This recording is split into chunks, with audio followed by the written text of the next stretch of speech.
நம்மளுக்கு ஒரு சேலஞ்ச் வந்திருக்கு, அதை பண்ண போகிறோம். வாங்க. ஒயிட் சாஸ் பாஸ்தா தான் செய்ய போகிறேன். தண்ணி நல்லா கொதிச்சிச்சு. இப்போ லைட்டாக எண்ணெய் ஊற்றிட்டு இருக்கு. பாஸ்தாவை மட்டும் போட்டுருவோம்.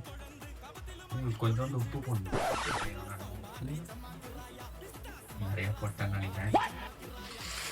கொஞ்சம் லைட்டாக இப்படி அமுங்குற அளவுக்கு தான் குக் பண்ணுவோம்.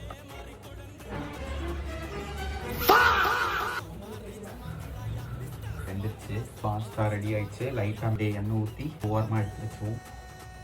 லைட்டாக